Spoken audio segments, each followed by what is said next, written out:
ஆண்டவர் இரட்சகருமாக இயேசுவின் இனிதான நாமத்தினால் உங்களை வாழ்த்துகிறேன். இந்த நாள் நம்முடைய ஆவிக்குரிய சிந்தனைக்காக மார்க்கு எழுதின சுவிசேஷம் 5ஆம் அதிகாரம் 36ஆம் வசனத்தை நான் வாசிக்கிறேன்.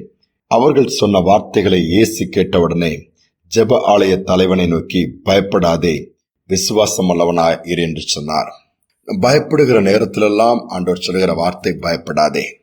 அதோடு விட்டு விடாமல் விசுவாசம் உள்ளவர்களா இருக்கணும்னு சொல்லுகிறார். இதனால பயம் வரும் பொழுது நம்முடைய விசுவாசம் நம்மை விட்டு போய்விடுகிறது. இந்த சம்பவத்தை பார்க்கும் பொழுது இயேசு பூமியில் இருந்த நாட்களிலே ஜெபாலய தலைவனாகிய யவீரு இயேசுவிடம் வருகிறார்.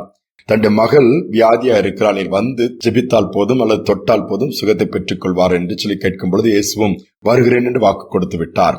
இயேசு அவரோடு சீஷர்கள் எல்லாம் நடந்து போகிறார்கள். திரள் கூட்டம் வருகிறது. போகிற வழியில ஒரு பெரும்பாடுள்ள ஸ்திரீ 12 வருஷம் உதரப்போக்கினால் கஷ்டப்படுகிறவள் இயேசுவை குறித்து கேள்விப்படுகிறார். எல்லா விதத்திலும் சுகத்துக்கு முயற்சி எடுத்து தோற்று போன நிலைமை. ஆனா இயேசுவிடம் போனால் சுகம் கிடைக்கும் என்று யாரோ சொல்லி இருக்கிறார்கள். அதை நம்பி விசுவாசத்தோடு இயேசுவை பார்க்க வருகிறாள். கூட்டம் அதிகமாக இருக்கிறது. இயேசுவின் வஸ்திர தொங்கலை விசுவாசத்தோடு தொடுகிறாள், சுகத்தை பெற்றுக் கொள்கிறாள். உடனே இயேசு கேட்கிறார், என்னை தொட்டது யார்? எல்லாரும் சொல்றாங்க, இவ்வளவு கூட்டம் இருக்குதுமே, தொட்டது யாருன்னு சொன்னா எப்படி கண்டுபிடிக்க முடியும்? இயேசு சொல்லுகிறார், என்னிடத்திலிருந்து வல்லமை புறப்பட்டு போனதை நான் உணர்கிறேன். உடனே திரும்பி பார்க்கிற அந்த பெண் பயந்து போயிருக்கிறாப்புல. ஆண்டவர் சொல்றார், பயப்படாத, விசுவாசத்தின்படி உனக்கு சுகம் கிடைச்சிருச்சு, சந்தோஷமா போய் அனுப்பி வைக்கிறார். இந்த காரியத்தினாலே யவீரு வீட்டுக்கு போகிறதுக்கு கொஞ்சம் தாமதமாகிவிட்டது. அதற்குள்ளே யவீரு வீட்டிலிருந்து செய்தி வருகிறது, உன் பிள்ளை மரித்து போய்விட்டால் இயேசுவை நீ தொந்தரவு பண்ண வேண்டாம். இதை அவர்கள் சொல்லிக் கொண்டிருக்கும் பொழுதுதான் இயேசு அதை கேட்டு யவீருவை பார்த்து அந்த தகப்பனை பார்த்து, பயப்படாதே, விசுவாசம் உள்ளவனாயிருந்து சொல்லி அங்க போறாரு. மரித்த அந்த பிள்ளையை உயிரோடு எழுப்பி கொடுக்கிறாரு. பாருங்க, மரித்து போனதை கூட மீண்டுமாய் உயிர் பெற செய்ய வைக்கிற நம்முடைய ஆண்டவர். ஏன்னா அவருடைய ஜீவனுக்கெல்லாம் அவர் அதிபதி என்று வேதம் சொல்லுகிறது. ஒரு அருமையான தகப்பனும் அவருடைய வாலிப வயது மகனும் குறிப்பிட்ட ஒரு காரியத்தை செய்யும்போது குறிப்பிட்ட பட்டணத்துக்கு பிரயாணப்பட்டு போகிறார்கள். நல்லா ஷெட்யூல் பண்ணிட்டாங்க. இங்க போனோம், இன்னைக்கு இந்த வேலையை முடிச்சுட்டு அடுத்த நாள் இன்னொரு இடத்துக்கு போனோம், அந்த வேலையை முடிச்சுட்டு திரும்ப வீட்டுக்கு வரணும். பிரயாணப்பட்டு போறாங்க. இந்த சகோதரனுக்கு ஜெபிக்கக்கூடிய ஒரு பழக்கம் உண்டு. நேரா போனாங்க, அங்க ஒரு அறையை எடுத்து தங்குறாங்க. நல்லா ஃப்ரெஷ் அப் பண்ணிட்டு குறிப்பிட்ட வேலையை முடிக்க 2 பேரும் போகும்போது அந்த ரூம்ல வந்து தம்பி ஜோம் பண்றான். அப்பாட்ட சொல்லி, சரிப்பா போலாம்ப்பா. 2 பேரும் போறாங்க. அவங்க எதிர்பார்த்ததோட வேலை சீக்கிரமா முடிந்து விட்டது. அன்றைக்கு நான் சாயங்காலம் வர ஆக நினைச்சார். மத்தியானத்துக்குள்ளே முடிந்த உடனே ஜெபித்துட்டு மத்தியானம் சாப்பிட்டுட்டு ஆண்டவர் நன்றி சொல்லிட்டு, அப்ப ஆண்டவர் உணர்த்துகிறார், இன்றைக்கு சாயங்காலமே இன்னொரு வேலை இன்னொரு இடத்துக்கு போகணுமே, அதை முடித்து விடுங்கள் என்று.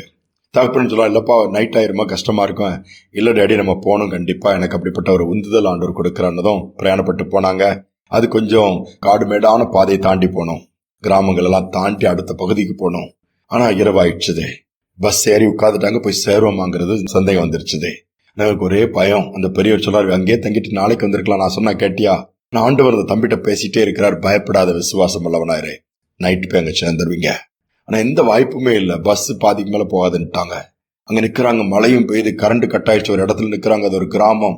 அதை தாண்டி போனாதான் அந்த பட்டணம் வரும், அந்த பகுதி வரும். உடனே திருப்பி எல்லாம் 1-2 பேர் வராங்க. கேட்டா பஸ் சில நாள் வரும், வராமல் கூட போகும். ஆனா திரும்ப பஸ் வந்துருச்சு. இவங்க 2 பேரும் தான் இருக்கிறாங்க, டிரைவர் கண்டக்டர் இருக்கிறாங்க, வேற யாரும் கிடையாது. அங்க போய் இறங்கிட்டாங்க வருது. ஆனால் உள்ள அவங்க இடத்துல போய் தங்கணும், அங்க அனுமதி கிடைக்கவில்லை. என்ன செய்வது? அப்பவும் ஆண்டவர் சொல்றாரு, பயப்படாதே, விசுவாசம் உள்ளவனாயிரு. இந்த நேரத்துல ஒரு மனிதர் வருகிறாரு, அங்குள்ள செக்யூரிட்டி பேசுறாரு, இவங்க 2 பேரும் உள்ள அனுப்பி விட்டுரு, அவங்களுக்கு வேண்டியதெல்லாம் செய்யன்னு சொல்லிட்டு அவர் மறைஞ்சு போற. நல்லா ஹைட் வெயிட்டா இருக்கிறாரு. உங்களுக்கு ஆச்சரியம், சந்தோஷத்தோடு உள்ள போறாங்க, தங்குறாங்க.